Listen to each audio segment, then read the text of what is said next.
it's nice to see you again. And I don't know if Yeah. I've ever officially met you in person, Maggie. Yeah, I don't think we have. It's good to meet you. I've seen you on stage with the Gettys. Okay. You're amazing. So I definitely follow on all the social media as well. And I'm really excited to talk to you both. It's good to be here. So thank you first and foremost for agreeing to sit down with me and have this conversation. I love sitting down with creative artists because everybody has such a different approach to music and to songwriting and to, since you manage kind of your own career, the business side of things and anything that we can talk about to inspire up and coming musicians and solopreneurs, as I like to call them, would be amazing. So it's just a really candid conversation about who you are, what you do, and kind of what your mission is through your music. So today's the easiest conversation that you'll ever have because you get to talk all about yourself. Okay. So first, for all the listeners who don't know who you are, this is Zach and Maggie White. They are a Nashville-based duo that writes a lot of their own music, and they tour also from time to time with the Gettys. And I absolutely love the Gettys. So if you follow them, you have seen the amazing Zach and Maggie in person. So first, I want to dive kind of into your background. How did you get your start? What made you decide to become a duo? And then we'll just dive in from there. Sure. All right. I'll let you start since she doesn't know your story. She knows a little bit of mine, at least like the start beginning part. start? Yeah. Beginning? You were born in a log cabin. No. Right. All the dirty secrets, right? Yeah. I started playing when I was 4 and I've been playing ever since. Okay. No. And let's see, I started classically and kept that up all the way through Belmont, and but did fiddle stuff on the side as well. Yeah. And I guess in early, I don't know, teens, I would do a lot of fiddle contest. So I always kind of had like the fiddle stuff going along with it, and listened to a lot of different styles of music. Right. And then me and Zach met at Belmont.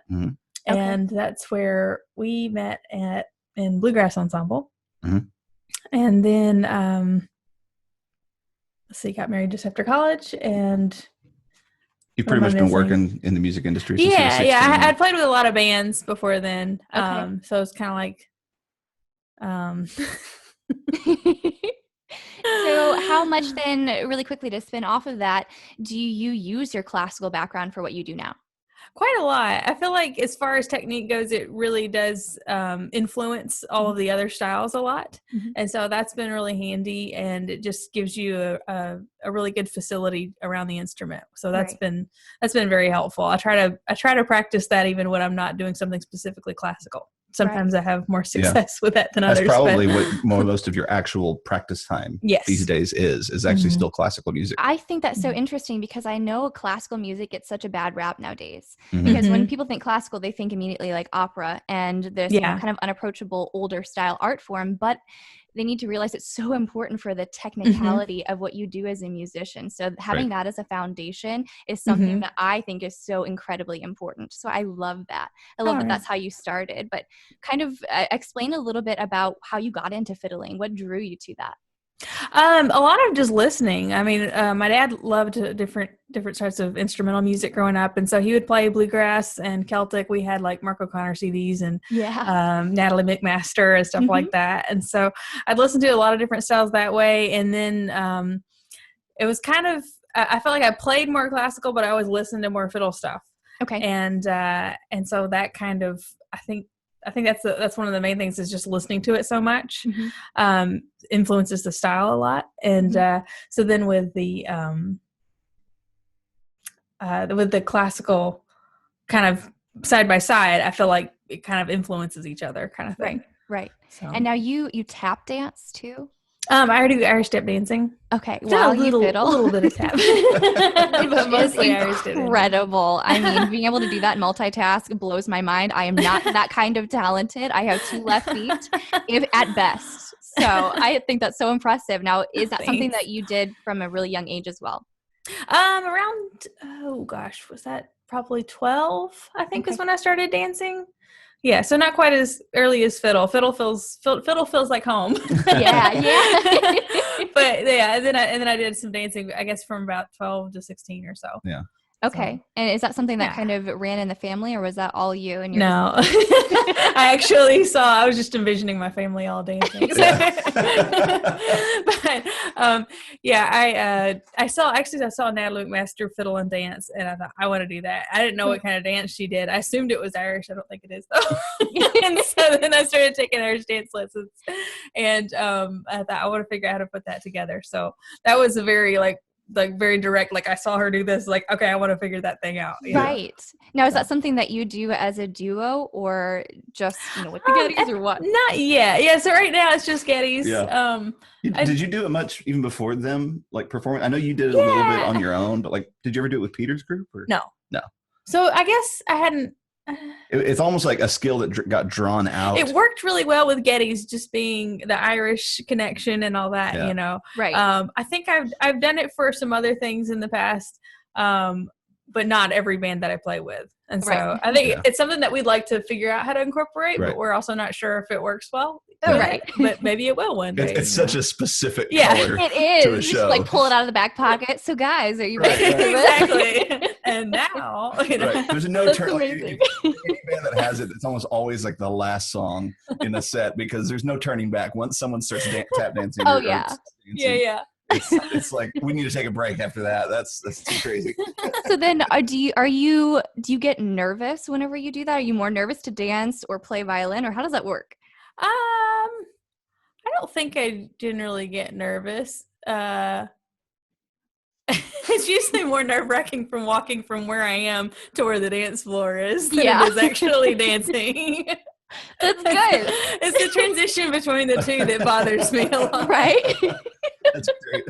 I can see that. Yeah. It's kind of out of nowhere. And, I always feel like I'm just kind of sneaking up on it, Right. Okay. Yeah, you learn playing on stage with her. That's the moment to watch, because she's actually looking at her, she looks like the Pink Panther over there, kind of. Yeah, slowly is it now? Is now the time? Yeah. Right, how about now? That's amazing. So, yeah. And Zach, tell us a little bit about your background as well. Right. Well, of course, we grew up together, and the choir was such a huge part of our musical upbringing.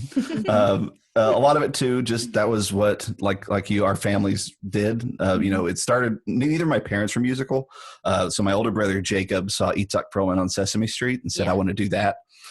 And he started playing violin, and sister got into piano. So by the time I came around, it was just what our family did. Right. And so my folks were all in, just 100% support with very little, know-how. But I think they enjoyed that part of it. I just remember all the time in piano lessons and voice lessons, Mom with her little, binders, taking all the notes for us and sitting there. So music was just something we always did. Kind of into high school, I picked up a guitar at 13. I'd kind of quit most of my private lessons except for choir and voice.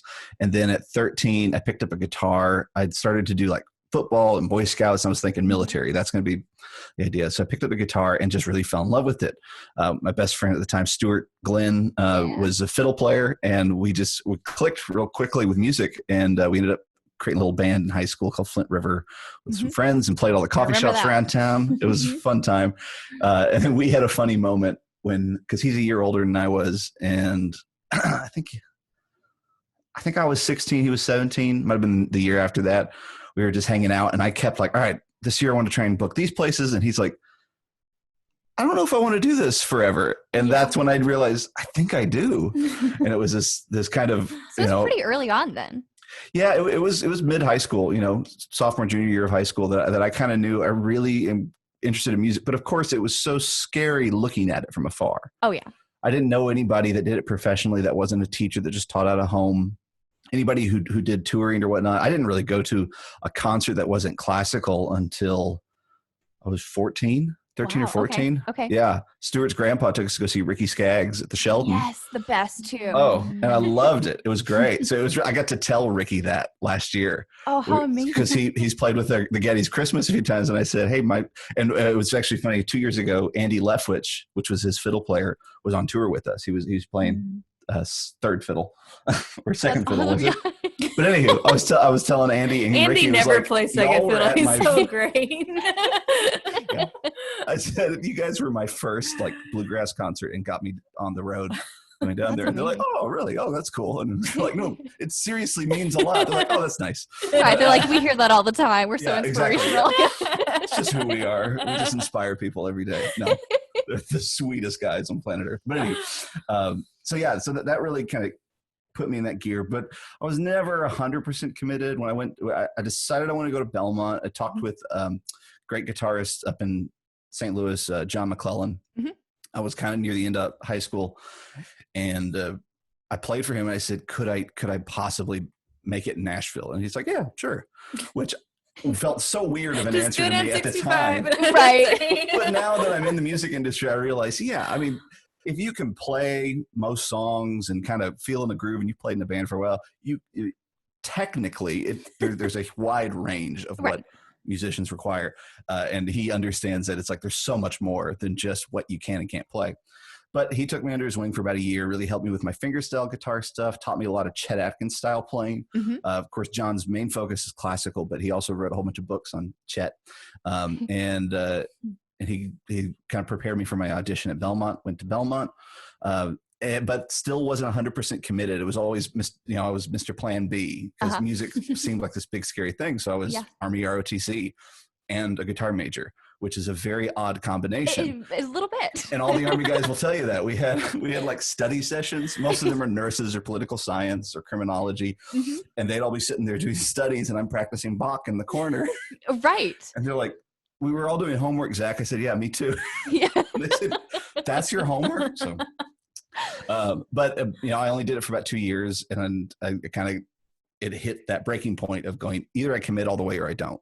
Right. Because decision times are coming up of classes that I'm going to take. I came to Belmont to be in the bluegrass ensemble there, and all the ROTC requirements were at the exact same time that bluegrass ensemble was. And I was just getting really frustrated. And I wasn't doing well in the Army. It wasn't a great match for a lot of other reasons. And I just thought, okay, I'll commit. And it was the best. And the day I walked into bluegrass ensemble, I met Maggie and 2 other bandmates that ended up being in the first band that we put a record out with. Wow. So it was, meant to be. Yeah, it was great. Now I know. And then, sorry, go ahead. No, that's fine.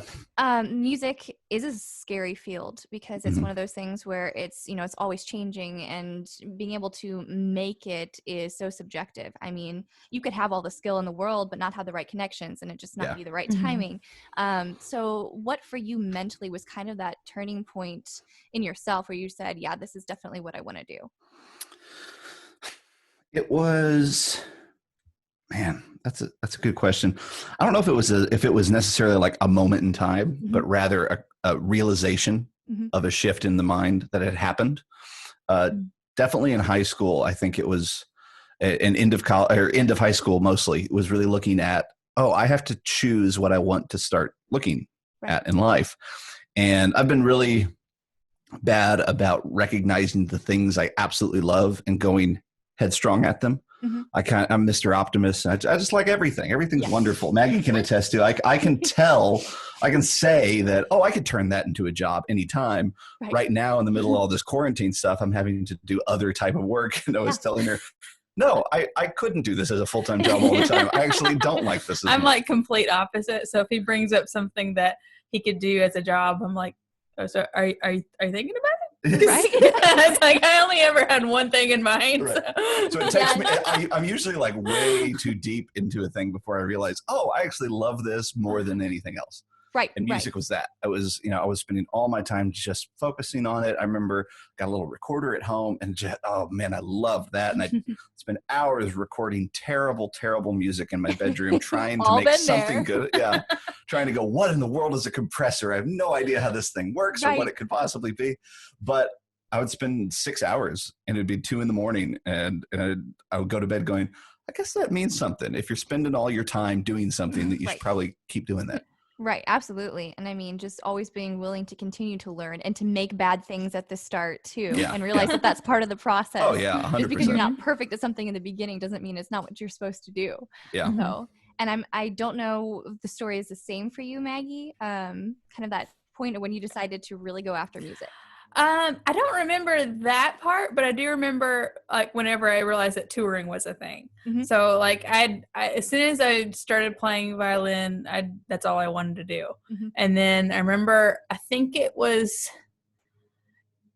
Actually, I'm not exactly sure if it was either Alison Krauss or Natalie McMaster. Mm-hmm. And I knew it's kind of like that moment that I found out that you could tour and play. It's like, that's all I want to do is tour and play.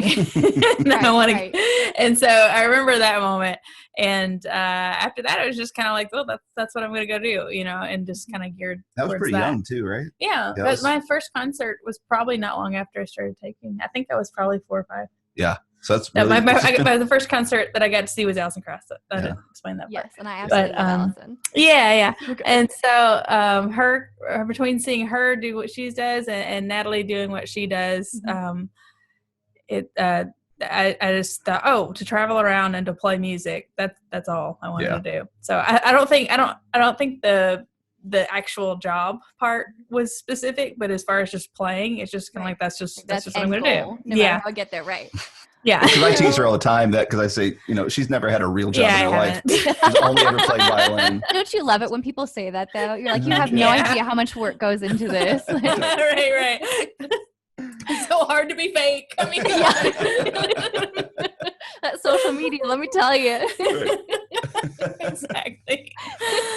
So then kind of talk about after the college years, were you guys always just in that duo together, or did you start after college separately in your music career?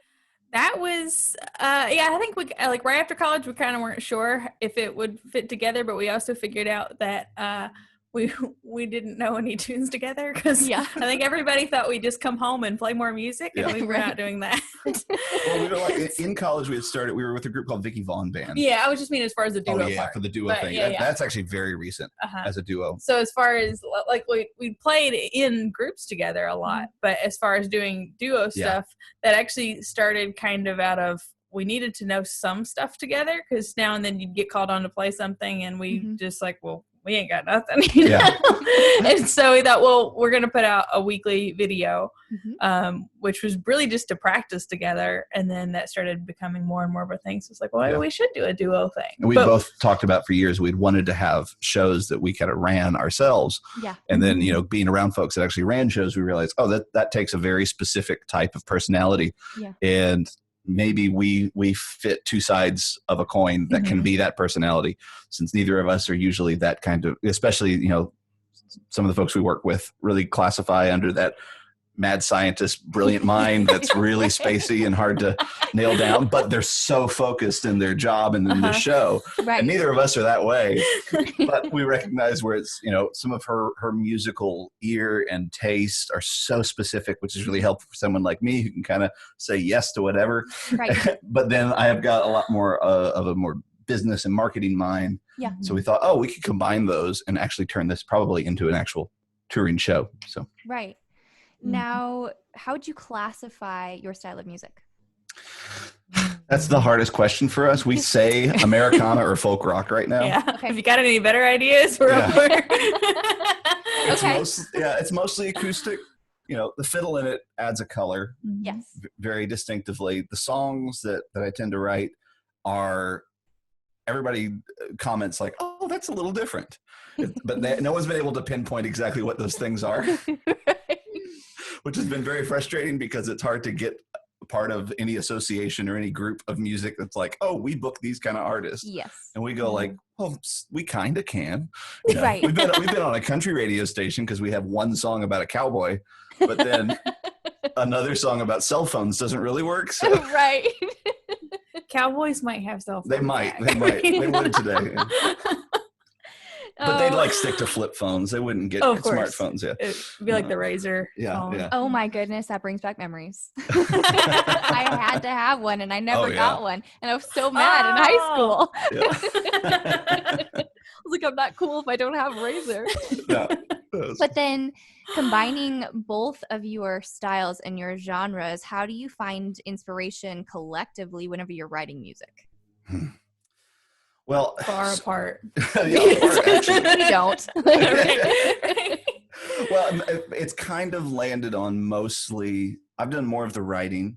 Okay. It's a newer feature of Maggie's, but she has a great ear for specific parts of an arrangement, specific things. So like that was something we've talked with other couples about. Like one of the best advice things we've ever come up with if you work with your spouse in a actual working capacity is learn to know which things you need to do alone. Yeah. So it's like coming together has this great idea and you have to do it from time to time. But usually most of the time in bands, you come together for a moment and everybody goes away and works on their own stuff. Yeah. Well, when you live in the same house, it's hard to say, oh, this is the moment we need to separate. Yeah. Because in a band, that moment is usually, hey, we got to get home now. Right. So for writing, inspiration for me usually comes from a quirky thought or idea, usually a scene. I always like to write in characters. Yeah. Mostly. So I try to think of a character that either makes me laugh or seems sentimental. These days, I've been trying to write more in a traditional writing style of finding a line that means something. And then a big inspiration I've taken from Keith Getty has been writing from melody first instead of lyrics. Okay. Because they tend to write that way because he makes a good point that the melody is actually the superior art form when you combine song and lyrics, because great lyrics are fantastic, but they don't work on their own. Right. Great melodies do. That's really interesting. So if you start with a melody, then you can go that way. So I've written a few songs that way this year, and I've really liked them. It's been a neat thing, and I've been trying that more and more. But the inspiration usually comes from just a silly thought and idea, and then chasing it for a minute and see where it takes you. So then, are you the one that does a lot of the writing on your website and things like Poseidon's Hall in Atlantis is your next touring destination? Yeah. Yeah, that's a shared humor style for the two of us. I love it. It's so amazing and unexpected. It's always the mix between because I always read it as that's funny. I think people get the joke. It's like, yeah, they'll get it. And there's always one person that doesn't. It's just always one. Right. So, but I'll take it for one. Yeah. Yes, I love it. It's amazing. It gives you guys such personality, which is definitely comes out too in your songwriting, which is so unique. And I love that because it's not commonplace. It's not something that you hear on the radio all the time. And so it does make you think about the lyrics. And I know some of that is silly, some of it's serious, but it's amazing. And I love that aspect of the personality that you so easily share. And it just makes you so approachable as a duo too. So I love it. Good job. Oh, thanks. Thank you. It was great. I appreciate it. Thank you. Then with that writing style, I guess, what is it as artists that you want to share or inspire in other artists?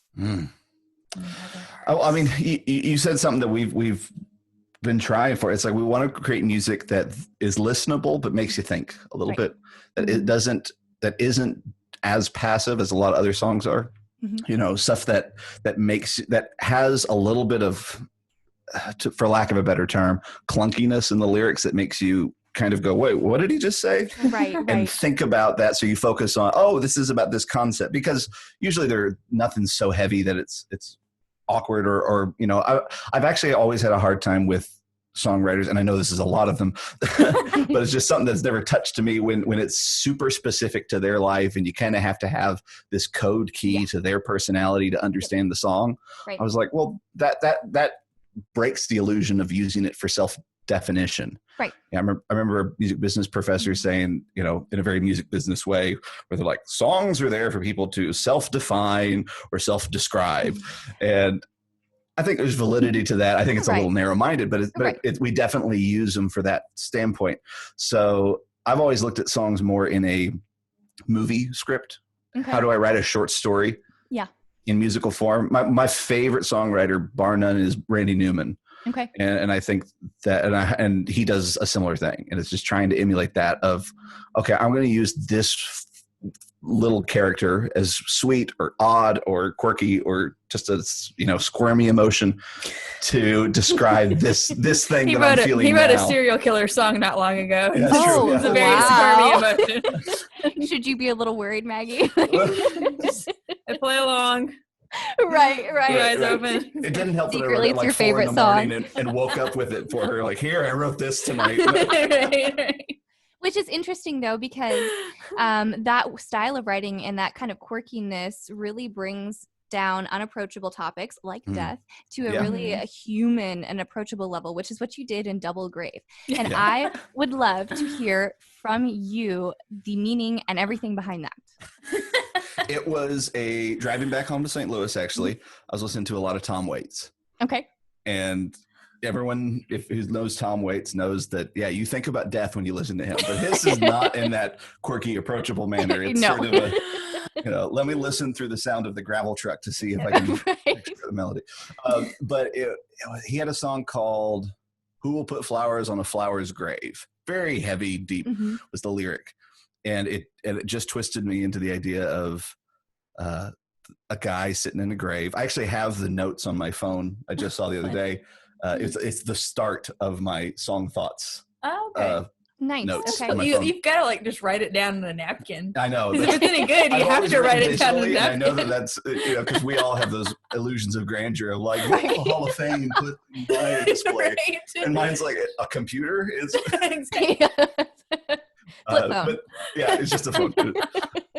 A printout of my notes app. No, but it just said that guy in grave waiting on wife. Okay. Was the thought. And then it was a year later that sat there. I had no melody. I just had the idea. I tried writing it for the rest of the drive and nothing. But it was a year later. I think you were on a trip with Runa. I was home alone. And I wrote the song in 15 minutes. Oh, wow. It was like initial idea, wait a year, 15 minutes. See, I think that's so valuable, and especially for my students who I know will be listening who want to songwrite. I think we all get hung up on this, I have to have this idea and flesh it out now, or else I'm just never going to do anything with it. Yeah. So, I mean, to understand that a song takes on so many different seasons, and you might actually start with something that you think is finished and then change it over the course of your career, and that's okay. Oh, absolutely. That doesn't make it unprofessional, or that doesn't mean that you are not meant to be a songwriter. So I think that's really valuable too, that it does take longer for certain things, and you know whenever it's right and when it's time. Right. And I'll say too, it's also the only song I've written in 15 minutes. In that sense, it's a year and 15 minutes. Yeah, a year and 15 minutes. That's how long it took to write that song. It's so quick when you put it like that. Yeah. Because usually I'm a drafts writer. I write, a verse and a chorus maybe, or even a full song, and then I come back to it 6 or 7 times and try to rewrite. But yeah, that song was that. And so it was really just it was trying to go for a laugh. How could I use this idea of death to be funny? Yeah. And especially I've thought about it more after the fact. But the what was it? I had a quote when we were doing all the marketing for it that I can't find it. I'll come back to it. And yeah. So then spinning off of that, even though a song is never, I guess, truly finished, you're always making modifications. Even when you're performing it live, I'm sure you're doing something different every time, or almost every time. How do you know when a song that you've written is final enough to be performed? Ooh, I think you kind of don't wait till then to perform it, because I think you discover if it's ready kind of on stage, but you might choose not to do it at certain venues. Yeah, I usually find it's like jumping off the cliff at a point to where it's like there's great venues that like that kind of thing. Yeah. So book yourself at the songwriting round or the place that loves to hear new songs. Yeah. Right. So that you can get all the bugs out, kind of thing. Right. We've got a song that I've said was finished because the writing portion is finished, but the arranging part isn't ready. And we didn't realize that until we had a show in February, and we're like, okay, I'd written 3 new songs for that since January. We're going to try them all at this show.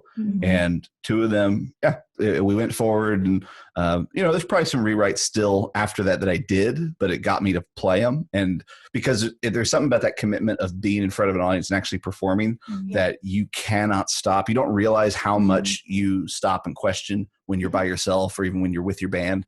But in front of an audience, there's that commitment of like, the train is rolling and you can't stop, and you see the mistakes go by and you're like, oh yeah, that doesn't work. Well, and there's also like like when you're practicing something a lot, you'll get tired of something, or you think, well, I've heard that enough. I need to shorten it. So this might just be coming down to arrangement stuff. But then whenever you actually play it for people, it's, oh, well, they obviously don't have that melody in their head. So playing this thing twice before we start the verse or whatever it is, you know, it doesn't seem so long. Or the other way around, which you might really love a part and then you get up and play it on stage and it's like that went on forever, you know? And so to answer directly, I would say it's sort of, when I find myself almost going, is it ready? Just go for it at that point. Right. If you feel like, is it ready? Then go. Don't wait for it is, because it almost never feels like it is. Well, I mean, I don't know if you're anything like me, but I am a huge perfectionist, which I am attempting to recover from.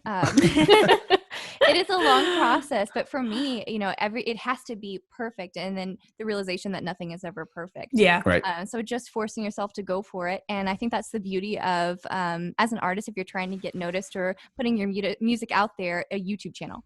Yeah. And so I guess let's talk about that a little bit. Do you have any tips or anything for musicians wanting to just go for it and put their music out there into the world? I mean, there is every form and variety, and you know, right now it's so easy to make stuff, especially right now in this whole quarantine state. Everyone's making tons of videos. You know, we're literally in between recording videos for something that's broadcasting Tuesday right now. So in a way, it's kind of a wash. Go for it. It's almost, whether or not it's successful or isn't is whatever. You have very little control over that. You can do certain techniques to go for it, but usually that's not authentic to your music most of the time. So it's just start building something and it'll grow. It's a skill like any other thing. You know, if you're a piano player, you had to start with your little scales and your little songs, and you grow and get bigger and get nicer equipment and pianos. And making videos, I think, is the exact same kind of thing. Start with just an iPhone and go. It's funny. There's a songwriter from West Virginia that had contacted me recently. He wanted me to hear some of his songs, give some opinion. He's a great songwriter, really, really good. And the same day he sent me the message on Instagram to listen to some songs, he posted this little song he wrote about quarantine on Reddit, and it blew up, got him to the front page. Oh, wow. And the other day I was just browsing. I was on Reddit, and he was there live and had 6,000 people watching him in that moment. And he was still like, hey, Zach, what do you think of the song? I'm like, you're doing better than I am online. I should be asking your opinion because you're connected with people in a way. But but his production quality, you know, he's got one mic and whatever. I've got all this gear. It doesn't make me a better. So we started with a little tiny mic on the. We did. Oh, our first videos were just our phone going on Instagram. Yeah. And then we jumped over to YouTube. So it's like doing something. It's not that we have answers. We just do it a bunch. And consistency is a big one. Yes. You know, fans do respond to that. There's a back and forth as to, you know, covers versus originals. I'm an originals guy myself. I've worked with a lot of friends that have worked with YouTube artists that do covers, and he's talked about a very specific personality of those people, and there's an ownership of something that they don't own. Yes. That's a little odd. But that being said, I also known plenty of folks that do covers in a great way, that actually add a unique voice to them and bring something original to those songs. So yeah, that's kind of the general thoughts. Online is such a unique space, and we're still figuring it out these days. I mean, I think that's kind of how it always is, because it is so fluid. It's always changing. And just when you think you've navigated it, there's something brand new out there. Right. Yeah. So, I mean, that's a challenge as an artist too. It's exhausting, especially when you're doing everything for yourself and you're not necessarily with a management team or something. You got to be your own marketer and then the artist that does everything too. Yeah. So then do you guys, or how much stock do you put in all of the challenges that go around, like Instagram, the songwriting challenges and the you know, silly little things out there? Do you guys do anything like that? We've never been those kind of people. I think I've only ever been tagged in like one of those. Yeah. And it wasn't songwriting. It was like, I don't know, use your bow this way or something. Okay. Yeah. But that's not saying that that's the thing to do. It's just our personality. I think that's the thing. It's like, oh shoot, I've got another thing to do. You know? But I don't know. Maybe I'd try it. Right. We hosted a couple weeks ago, like a music festival online for musicians during the COVID thing. And we're just one of the first festival style things to do it. And we got some press from it and some interesting things. And I was thinking, this is the very first time in my life I've ever been relevant to something modern, because our pull has always been that we play these traditional styles of things in a modern way, but we've never been like forefront of whatever. So yeah, those kind of games and fun things on social media, they may be great. I'm the last person to ask because I've never participated. I just don't have the attraction for it. Sure. I'm not saying that they're bad. Just right. Everybody has a different way, and those are the things that go viral too. So I guess if you're trying to really grow your social media, then you're always staying on top of those little things too. Right. I'll say, like, one of the things I find chasing the success on those sites, people fail to recognize that those sites the growth that happens on it are based on algorithms. Yes. So especially YouTube, if you're looking to get paid from YouTube the most, then you have to create YouTube videos that bow to the YouTube algorithm, which means they're a 20-minute video, which means it's you talking about yourself all the time. And then you play a song, and usually covers do better. And you have to dress a certain way and act a certain way. And by the end of it, you're not you. Right. You're what YouTube thinks you should be. And what that, down to dollars and cents, a lot of those artists have had trouble touring because they've shared their entire life with their audience online. What mystery is there to go see that person in person? True. That's true. Yeah. So then, talking kind of about your duo as opposed to playing with groups like the Gettys, how do you kind of manage and navigate that, even schedule wise?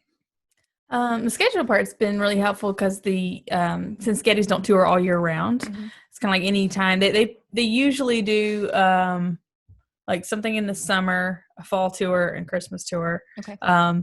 And usually like the first half of the year is pretty much always very sparse. There might be, a couple of things here and there, but that part's helped us be able to say, oh, we're just going to, work on our music. We still do freelance gigs for other artists and stuff like that, so it's not 100% just our stuff, but having something that clear of like our main gig is during this time, and then we can have the other time to do our own stuff has been really helpful. Yeah.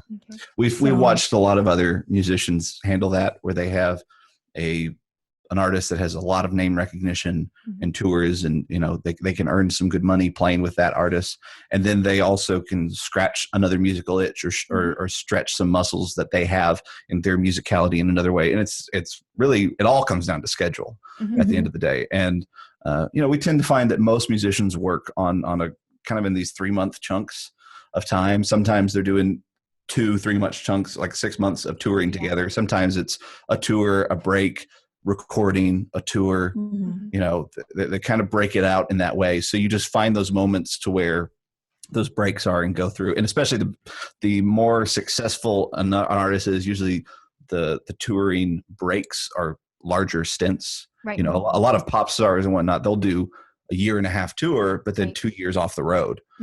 Then the guys that play for those artists they're like, okay, so for those 2.5 years, I'll do my own band, or I'll be a teacher at a school for a minute, or I'll do videos.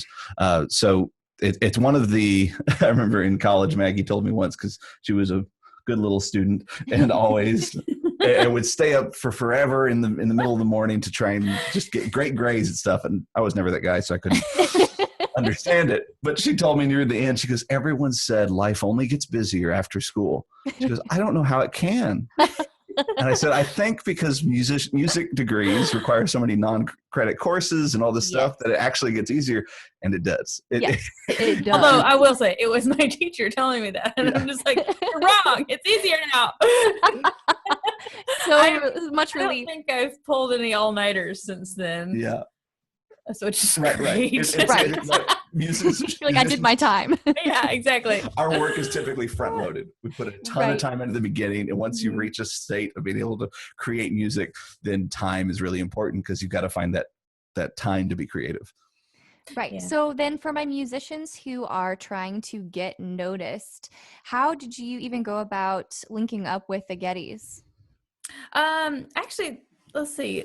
I guess I feel like that was kind of just getting to know people, you know, because that's the thing. A lot of times we'll get asked if like somebody will come up and ask us, should they move to Nashville? It's like, oh gosh, that's a loaded question, you know. Right. And it's this combination of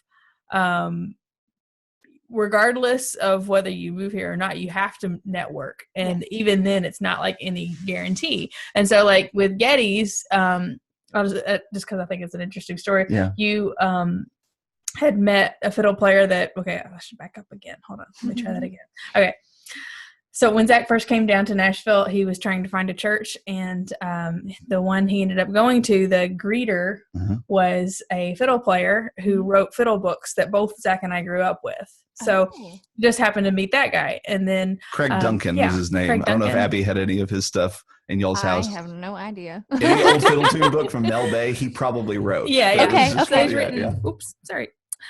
So he's written a lot of books, and so he met him, and then he started playing at Finley's Irish Pub with Craig and Jeff Taylor, and he's an accordion player here. Yeah, plays accordion in town, and then who knows everyone. Yeah, that's nice. And then I guess probably a while after that. Yeah. That's the other thing too, is that little steps get made that you don't even know get made, you know. And so I had taken, let's see, how long after was a year or two? Probably a year or two. Yeah. We actually got invited to Keith's house by Jeff Taylor. Yeah. Just for a jam, just to hang out. Yeah, just a jam. And so we, so it was just kind of a random thing. I mean, I'd heard In Christ Alone before, but I didn't know the guy who wrote it was still alive. So. That's awesome. And so Zach informed me of that. He's like, yeah, that guy right there, he wrote Crystal. Oh, okay. There's two things. He looks good for his age.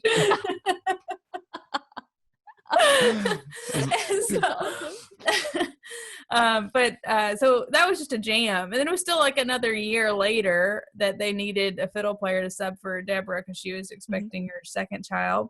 And I think it was Jeff, and then also I'd taken a lesson with Andy Leftwich on mandolin, just like a one-off lesson, you know. And he's like, "Do you play Irish music?" And I said, "Yeah, I play some Irish music." He said, "I might throw your name in the hat for something," you know. Okay. And so I think it was between him and Jeff kind of recommending that I got an audition. And so I went and auditioned, and it was fall tour and Christmas tour, and I didn't know if anything would come of it after that. You know, they kept you on after there. Yeah, they kept me on. It actually worked well with Deborah. Yeah, but it's like every move in the music industry we find is that it's just like meet so somebody many little connections. And you play with it, and it, a year later, 2 years later, they just kind of pop up with, oh, hey, what about, you know, would you be available for this? You seem like the kind of person for that. So it's sort of, you know, I've heard it put before where it's when your ability meets an opportunity is when a job happens. You know, there are amazing players in this town that have never had that opportunity. Right. And it could have been as simple as, oh, I'm busy the day of the auditions, and somebody else got it. Yeah. It could have been something much more crucial, like, oh, you know, he's an amazing player, but he smells to high heaven, so don't put him on a bus. You know, you don't know what those other things are, because that's a huge part of every decision I've ever seen in a band. Because that's the other thing. It's kind of like if you're annoying to work with, but a great player, you might get some session gigs, but you're probably not going to get put on a bus. They're all going to be in town because they don't want to spend the night in the same area as you. Yeah. No long drives, just like, okay, we'll hire him because he just shows up, plays, and leaves. Yes.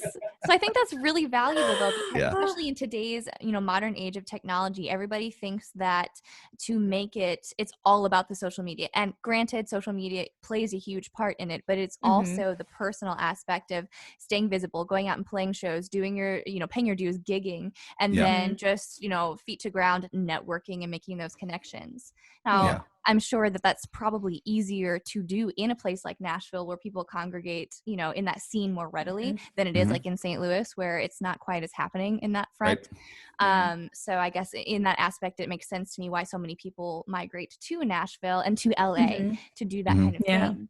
Now, I don't know in your journey how important or relevant it is for you to go like knock on doors for publishing companies or for, to try to get your music noticed.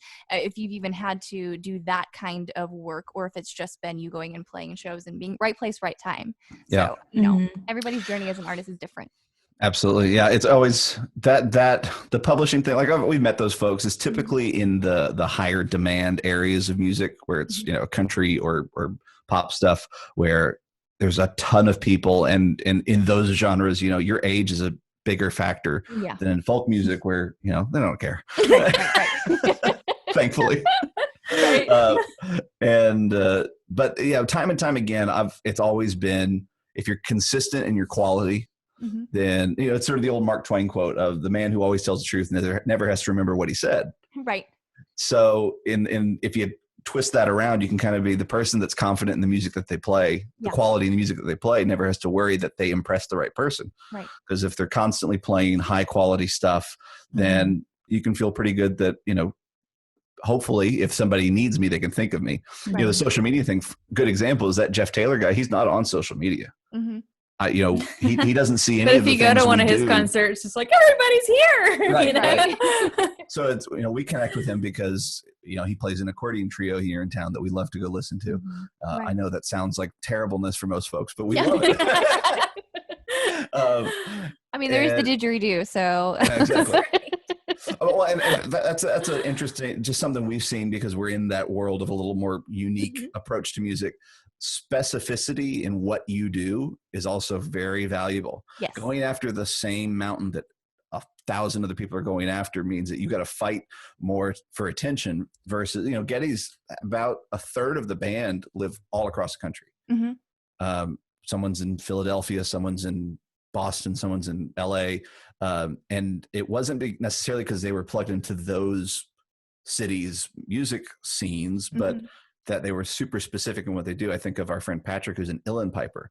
There are very few uilleann pipers in America that can play of a high quality and tour and be personal around because it's such a unique instrument. Now, that being said, he's not getting called all the time for every gig out there, but he's played on a Josh Groban record. He's played on this because it's like when they need that sound, it's like, well, I got 4 people to choose from. Right. That's why our buddy Jeff knows everybody, because he's one of the best accordion players there is. Yeah. And accordion is one of those things you need from time to time. So he's played with Paul Simon and Ricky Skaggs and Vince Gill and all these big name guys because it's so specific. And he's also multi-talented in specificity. Right. He's renowned. He's always that guy carrying a cart of just like, Jeff, what did you bring today? It's a banjo, penny whistles, and accordion, and a bouzouki, and 12 other harmonium. It's hilarious. So that's just one facet of the music industry, because that's something that we were talking about earlier today about. I know I fell into it, especially when you're outside of it. You think there's like 5 jobs: the lead man in the rock group, the band in the rock group, and I don't know, manager. Yeah. And there's so much more. Right. I feel like most people don't even realize they have a manager. Most people don't realize there's a band behind the lead singer. Yes, exactly. Yeah, but no, there's so many jobs I think that nobody ever thinks about. Yeah, that are very satisfying, that put you in music, that have you think creatively.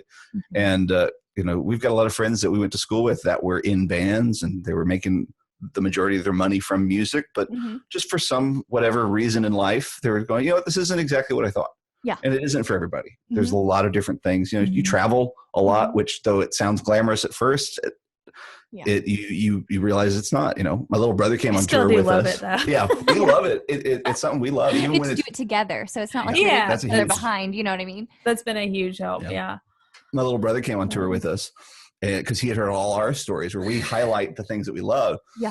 And he was working on the merch side and taking photographs.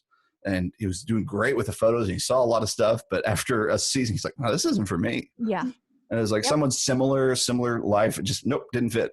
Right. And it doesn't for all people. But that being said, there are so many other jobs around that allow you to be creative and have those pick and choose. Yeah. So then kind of going back into the specificity of your musicianship and your artistry, I guess, do you have any advice to those who feel pressure to play the game to where they kind of get lost as artists? How do you play that marketing game, that fine line between being relevant while also staying true to yourself?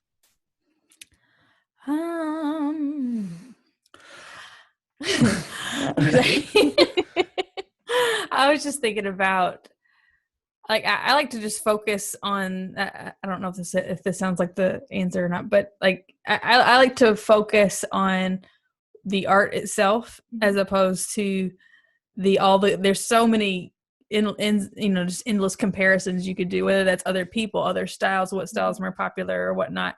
And I've never been good at even knowing what is popular, so that might help. It's like when I find out about who's really popular, then I find out, oh, that song's 10 years old. Oh shoot. So that's still alive, usually right? Exactly, they're still alive. So I guess that works to my benefit. But I try, especially if I just have any sort of just comparisons list, if I catch myself going there, because you always will catch yourself going there no matter what that list is try to refocus on the art of it. Yeah. Because that's, at least for the music job that I do, I want to be as tasteful as possible. Right. And sometimes that means playing on, somebody's, you might be playing on something that you don't actually think is great. I mean, it's going to happen to everybody, but it's just that regardless of what it is, trying to play as tastefully as you can, and or write as tastefully as you can, Right. Yeah. Cause I mean, to me, art is about communication, and we're always looking for something new. It's never fully satisfying. Right. So if you're focused on relevancy in your art, then you're only focused on how you're being compared. Yeah. I feel like that can also be really fleeting. Yeah. Because if I think about the, just art created over the years, whatever category you want to zero in on, it's the stuff that lasts definitely wasn't comparing itself to what else was happening, during that time. I feel like. Well, and it's like, because I also I have to remind myself it's okay to be influenced by other people and to, in a way, copy. Take a little bit, I can point at every part in all my songs and say, oh, that's me stealing from that guy. That's me stealing from that guy. Right. But it's only stealing if you steal all of it. Right. Stealing from one person is copyright infringement. Stealing from multiple people is songwriting. It's so much better. Yeah, exactly. So like in that sense, you could say that relevant is important. But I think so often we think of relevant as like pop culture being because there's probably I might be taken. I guess you can take relevant in a positive and a non-positive way. So I guess mine kind of took it in a non-positive. Well, because we've just never been those people. We've never been relevant. But that being said, I don't think there's anything wrong with if you're the person that loves that world, the world that's being created right now and never seen before, then just create in the best way you can in that world. Yeah. I mean, I think that's a good way to divide it too. It's not trying to bash what is bad. Yeah. It's not trying to bash what's popular, but be what, also recognize what your passion is. It's kind of like, and if that's not, then maybe that's not what you should be pursuing, I guess. I don't know. Defines the idea and definition of success. So just because you don't make it in necessarily the pop world doesn't mean you made it. You're not doing a good job. Absolutely. Exactly. That was such a comfort when I got to town and start to meet musicians. I go, oh, there's a whole middle class of musicians. Right. Because I didn't think, because everyone talks about, are you going to fail? You're either going to be Kenny Chesney or you fail. And you're like, that's preposterous. There is so much available. It's a giant industry. Right. There are thousands and thousands of jobs in different formats and ways that you can be involved. So to think that it can only be this one thing is super narrow. Yeah. Absolutely. And that is extremely comforting. If you're paying the bills and doing what you love, that's success in my book. Absolutely. Absolutely. So then tell me a little bit more about what you guys have upcoming. I know things in the schedule have been thrown for a loop in the madness of today. Right now we have nothing. And tomorrow we've got more nothing. No. Exactly. Let's see. We did the COVID Fest, and that's helped with just being able to Zach did all the tech side for that. Or let's see, we had a little bit of help day of, but what he did with the tech side of that has also branched out into other festival type I've been work. running streams for other folks. Yeah, we actually streamed a concert live last night. He did all the tech side. I got to play a little bit, but That was for Peter Mayer. Right. Nice. But as far as us like a brand, we're hoping to put out a single. We wrote a song earlier this year called "Settle Down." That, funny to link back to our opening conversation, actually has a classical piece of violin right in the middle of it as part of the song, and it's this fun thing. So we're going to try. We've been talking about being able to start doing more home recording to put out singles without having to go pay to a studio every time. So we might try that this year, but really our whole schedules have gotten completely blown up by this, and we're not sure what, if any, work performance wise we will have this year. We're hopefully doing some sort of live thing at some point for the two of us, and that, I guess we don't have like a time picked out, but at some point we want to do something live, and then hopefully put out a single, and then we're other than that, just preparing our heads for like there might not be any more gigs this year, but maybe there will. Right. We've done more interviews than ever before. Yes, absolutely. There you go. You're still getting your face out there, and it's and I've been teaching. That's true. Yay. But I guess a student. For those who are wanting to find you on your social media, can you throw out your social media handles, Instagram, YouTube, and anything you want out there? It should be all Zach and Maggie, and if you don't find it that way, put music at the end and you'll find it. And so Instagram is Zach and Maggie, definitely check it out. It's amazing. And if you need inspiration in your songwriting, they are a go-to.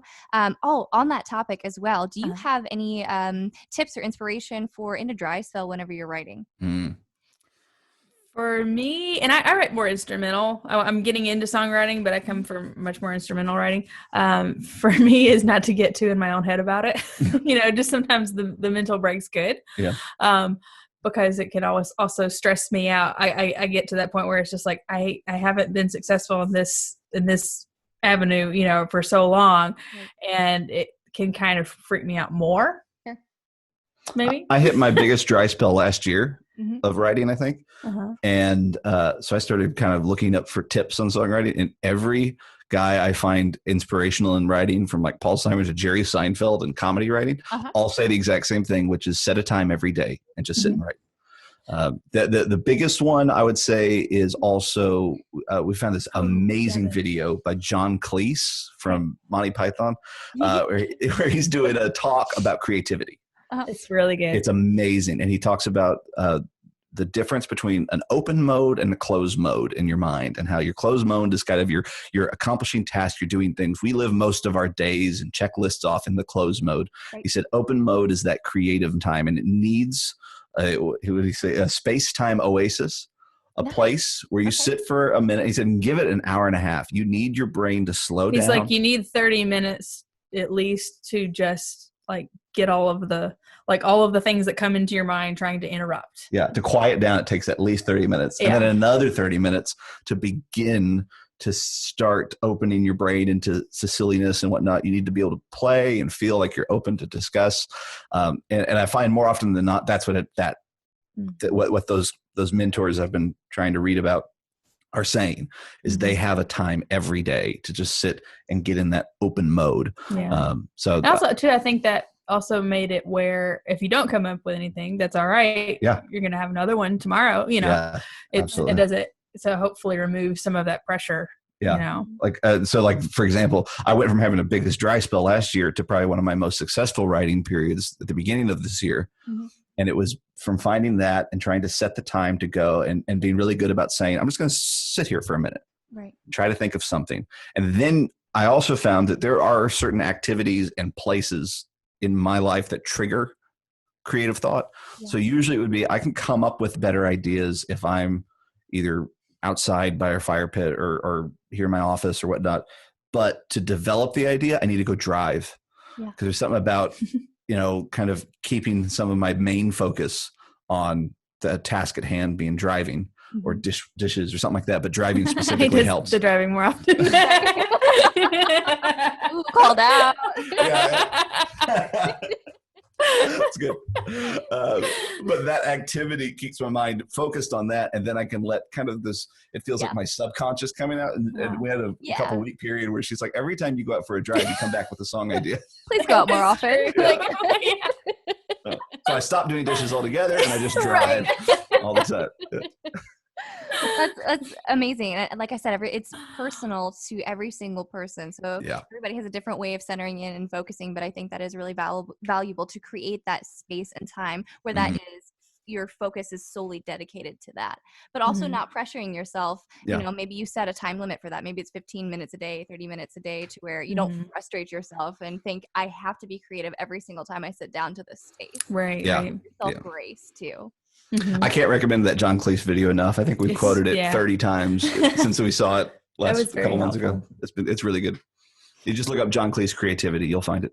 Absolutely. So I don't want this to go, as long as it possibly could, because there's such a valuable conversation that we could talk forever and ever and ever.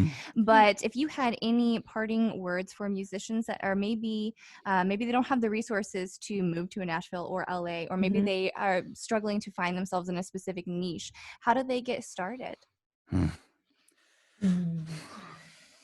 I mean, in a way, it's don't think about it too much. Just start creating and create stuff that is always challenging. If there's a fine line between creating stuff that's engaging and satisfying, and then this sort of just self-gratification, just being amused with ourselves and what we can play. I would always joke that the worst thing you can ever teach an early beginning piano player is Pirates of the Caribbean, because they're just going to stop after that.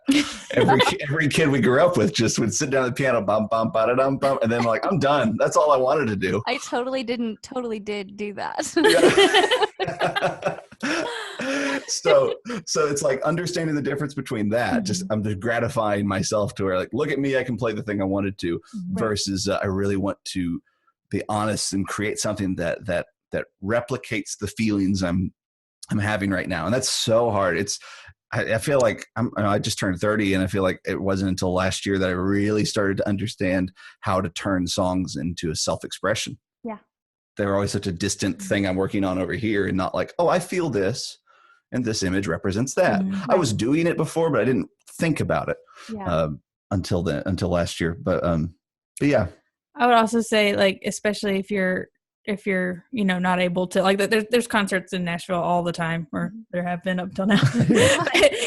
There's it makes it really easy to go to, but just I guess stating what probably seems obvious, but also just make sure that if you're aspiring to do more in music, to be around musicians. So if that just means going to a concert because they're coming through your town, or even if you have to drive a bit, just go, if the next big town is another hour, keep track of who's coming into those theaters. And when I was little, my parents would take me to see different fiddle players. And then if we could meet them backstage, and I could say, hey, could you hear a tune and critique me on this? Just something to start getting to know those people that are, better than what you are, to inspire you and all that kind of stuff. So, and then sometimes you'll find out too, even in small areas, that they might have a, weekly jam or something like that, something to put you with other musicians, but also to make sure you put you listen to, musicians that are also really great, so that you can keep, working on